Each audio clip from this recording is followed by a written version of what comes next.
Calculus lesson, maximum, minimum values. We have a warm-up that leads to the lesson, but we'll go over this in class, right? And come back and double check it after the lesson. You might want to change a couple of your answers. Okay, guys, here's the maximum, minimum values. So as the textbook states, it's one of the most important application that we have.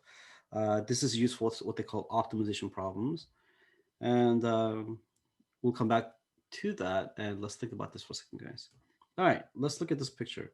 Where do you suppose is the highest point and the lowest point? Obviously, that's the highest point, and that is the lowest point, isn't it? Right? So we would say that the highest point is there, but we sort of need to sort of differentiate different kind of high points. Okay, this right here and this right here, that is clearly the highest point from the domain from 1 through 7. Let's say the domain is from 1 through 7, guys, right? So and let's call this f, right? So f of 3 equal to 5 is the absolute maximum. As the name indicates, it's the highest point over the domain, right? When we say absolute maximum, we're talking about over its domain that's been defined. And it is also not only the absolute, it is also relative, meaning it's the highest. Like if I could zoom in here, guys, within this like neighborhood right here, guys, right? Within this like neighborhood, this is the highest point, right? So this will be absolute and also the relative maximum. And then what we have the second one is f of 3 equal to 5. And the smallest value that we see here is f of 6 is equal to 2. So we'll say f of 6 is equal to is the absolute, in this case, minimum, right? Min. Uh, when we say the absolute, we're talking about over the defined, what do you call this thing?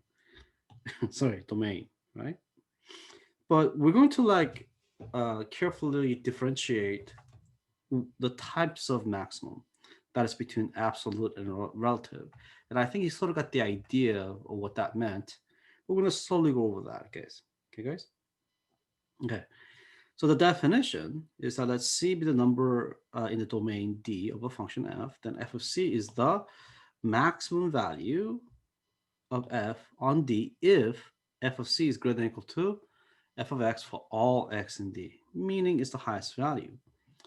It doesn't have to be only value. There could be more than one, by the way, right? And absolute minimum is the lowest point within the defined domain. So absolute maximum min is sometimes called a global max or global min, right? So to understand that, that's different terminology that we could use.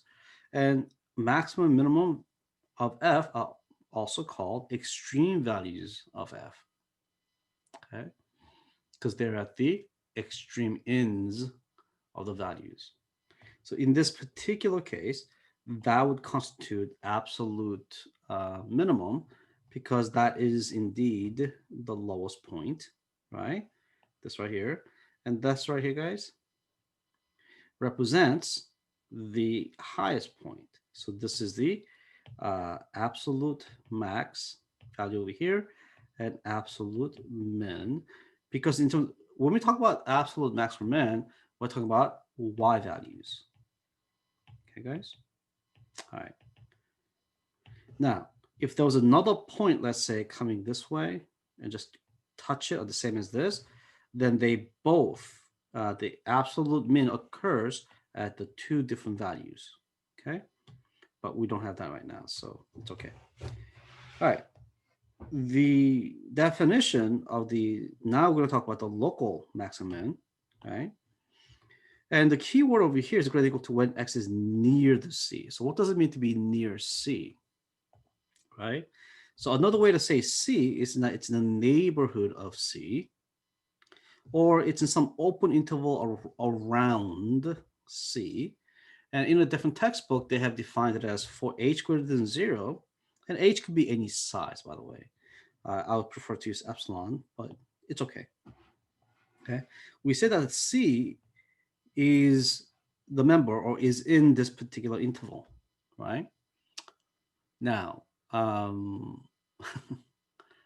there's a little bit of controversy about, okay, the reason why our textbook uh, went through great length to talk about this is that we're sort of trying to tell you that the local and max and min is in the open interval. So it means basically they're trying to tell you that the endpoints, right, cannot be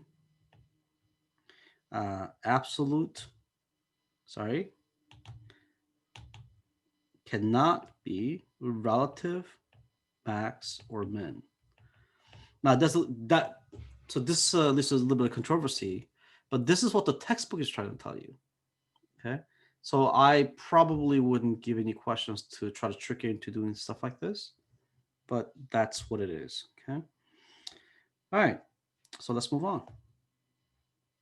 So in this particular case, we know that the f of 4 is equal to 5.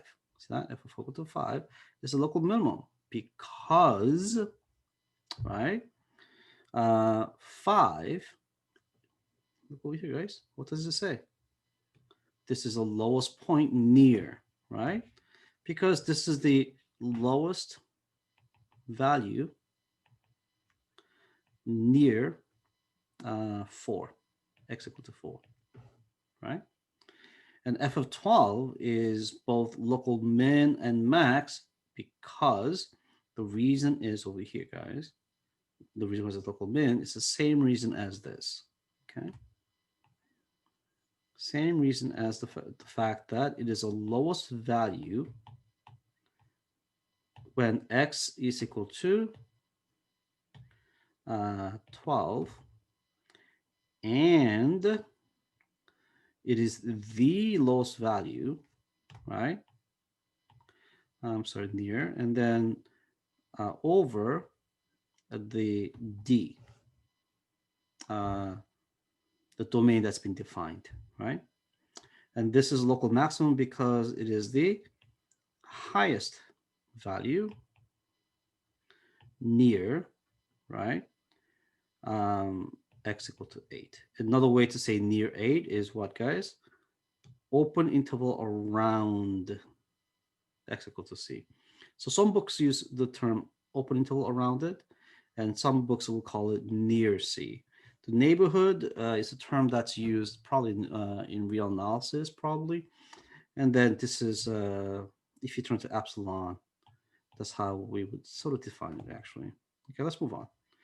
So we got cosine of x, right? I mentioned a couple of times that you could have more than one absolute max. And a typical example is this right here, right? So this is a local max. So basically, according to the text, it's kind of like if it's a local maximum, if you could balance something on the top like this, right? So it's balanced, yeah. And then it also is the highest point, so it's also the absolute max, and it could happen more than one place. And then if the water rolls down to this point, that would be the local minimum. Okay, guys? And this is also happens to be the absolute minimum.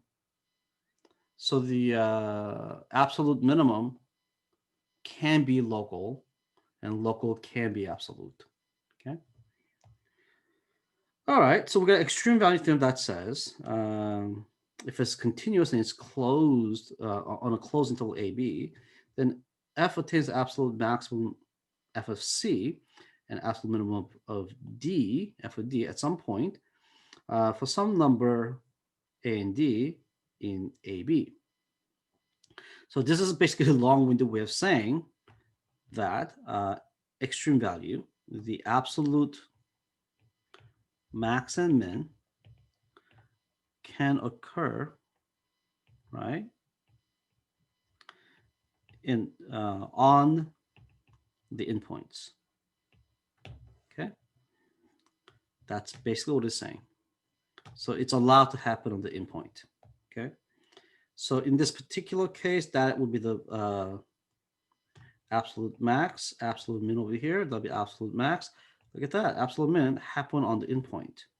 And this in this particular case, they're trying to tell you that there could be more than one absolute max. Okay. All right. And also, basically, in the hidden implications that function continuous on a close interval always attains extreme value. Okay, that's also another way that is trying to say all that.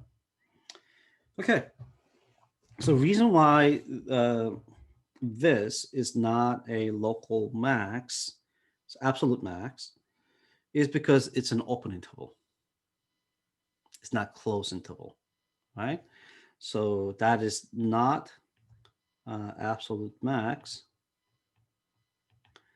uh, because it's an open interval. Okay, it's kind of like a infinity, right? Infinity means a number is keep increasing, right? And there is no number that it is reaching. It's just continually getting bigger because there's no value over here. There's always a value between two numbers, right? So there's always value. So there's no set value that's less than 3, right? So we cannot point to the fact that there is a maximum value because it's continually approaching 3 and there's no value there. Okay. All right. We could talk more in class. Okay. And this right here, same idea. And because it's open interval here, and that's going to infinity, right? Because it's going to infinity, there is no max, right? See that, guys? So this is going to infinity, and this is open interval. That's the reason why it doesn't have one. Okay. All right, guys. So here we have Fermat's theorem that says f has local maximum in at c if f prime of c exists, then f prime of c is equal to 0. This basically means, okay, does that mean, okay, so this is sometimes you got to be careful, right? This is an implication. If A, so P implies Q, but oftentimes people make a mistake saying the converse is true. How often is converse true? It rains, right? So it's raining. That means I wear an umbrella, right? That may be true all the time, but just because I wear an umbrella doesn't mean that it's going to rain. Of course not, right? So the idea is that people commonly make a mistake. Hey, if f prime of c is equal to 0, it must be local maximum min, and that is not true. Okay, so copy this down. That basically says much more succinctly what I just been babbling for about 20 seconds. So can you graph it? Yes. What if y equal to x cubed, right? You might have something like this. So at this point, f prime is equal to 0. But that is not the local max, is it? Nor is it local min. So it is possible for the derivative to be equal to 0, but it is not local maximum min. Okay. All right. In this particular case, we got definition. What is a critical number? Critical number is when f is a number. So function f is a number c in the domain of f such that if the derivative at that point is equal to 0 or doesn't exist. Okay.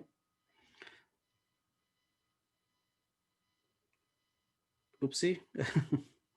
I just realized I copy pasted. Don't worry about that. Now that we are aware of such critical number, we could rephrase Fermat's theorem as, right, if f has a local maximum min, then c is a critical number of c. Okie dokie. All right. We'll try to figure that out as we do more practice. And then this is what we call a closed interval method.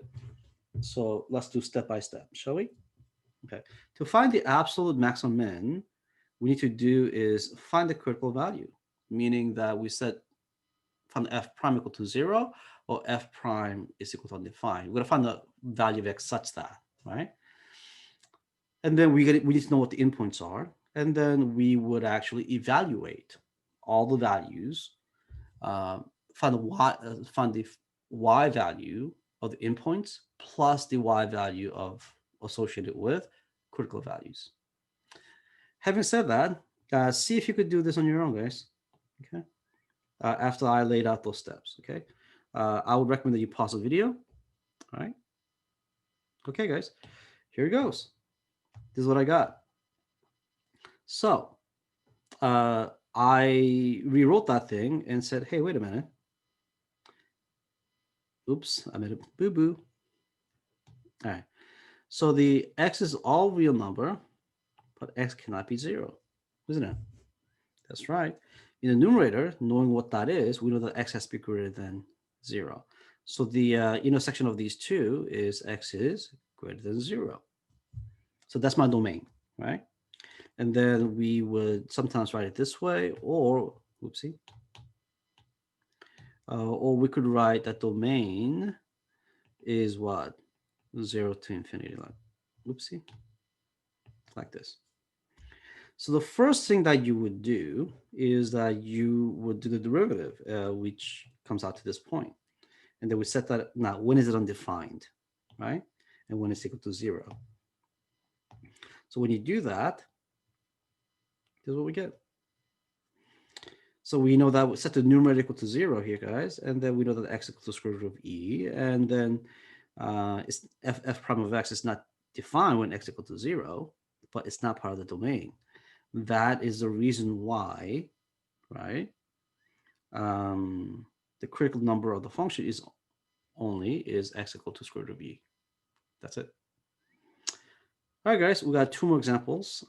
Clearly, that is a textbook question, right? And sometimes I try to like avoid using the textbook example, so you have more to look at.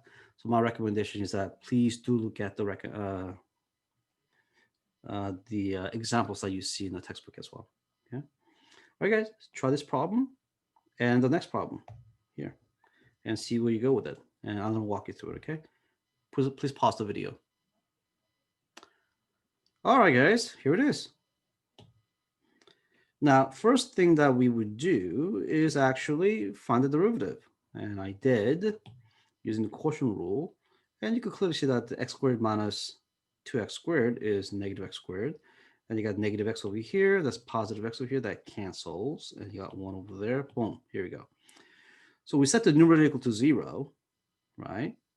And this is what you get. And that cannot be true because that must be true.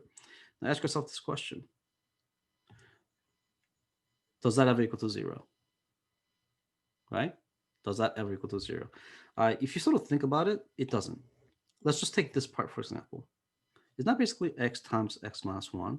If you draw that, it's going to be here and like this. And the value is going to be right in the middle. It's the local min. And that is what? Half. Half times half is negative quarter, right? That's negative quarter, guys. You shift it up by 1. So when you shift it down by 1, oopsie, oops, let's not do that, right? So if I decide to do that, shift it down by 1, that's what it looks like. So this thing is never equal to 0. Got it? All right. So that's the reason why that's the only thing I did.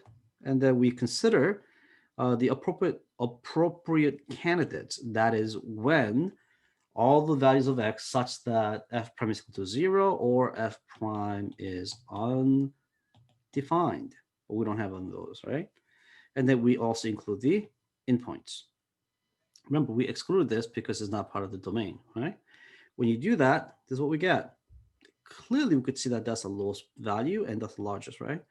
Guys, don't get lazy. Just write it out. Don't tell me that this is like the absolute min, that this is the absolute max. Okay, just write it out. Here we go. F of negative 1 is the absolute maximum when, f of x equal to 1, the y value equal to 1 is absolute maximum when x equal to 1. That's one way to describe it. Another way to say that is f of 0 equal to 0 when the is the absolute minimum. So the absolute minimum is the y value, and by writing it this way, it's a more compact way of saying it occurs when x equal to 0. So this is implying, okay, implies that absolute min occurs when x equal to 0. So if you want a more compact form, please write it this way. Please do not give me a coordinate value, right? Coordinate value is not an absolute minimum or maximum. That's what that's where it occurs, right? You have to give me the y value, okay? All right, guys, and I believe let's go to the next question. Now that we have this, we take the derivative of this, and when we do, using the product rule, this is what we end up with. So f prime of x equal to 0 when x equal to -2. Note that right there sort of looks like this, doesn't it? Right. So it never is equal to 0. There's nothing to be undefined with, right? And then we need to consider all the endpoints here and this point. And when you do that, this is the value that we end up with. Now, most of the time, I do not allow use of the calculator. And, because I want you to use your brain. So now you could tell right away, without even doing anything else, that must be the maximum. Absolute maximum, because that's the only positive value, right? Now, how do you compare between the two? Well, there's something that you could do. Okay, look what I did here, guys. I used this right here, f prime, and made a number line. And found out that at this is 0, f prime, but to the left, I plugged in a value, right? Found out that there's a negative value over here. And to the right, it's positive. So the curve goes something like this, right? Right. So this had to be the absolute minimum just by looking at it, right? Right. And then I need to compare the endpoints. But we know that, okay, go through that. But we know that that's negative value, and the right-hand side right here is the positive value, isn't it? So that has to be bigger. There you go. All that done without doing the use of the calculator. And some of you guys make mistakes typing that in. And also you could sort of like estimate that in your head, right? That is what? E is about 2.7. So it's a little bigger than 2/3, right? And so on and so forth. You could sort of like estimate it that way as well. All right, guys, that ends today's lesson. I'll see you in your class tomorrow, okay? Bye-bye, guys.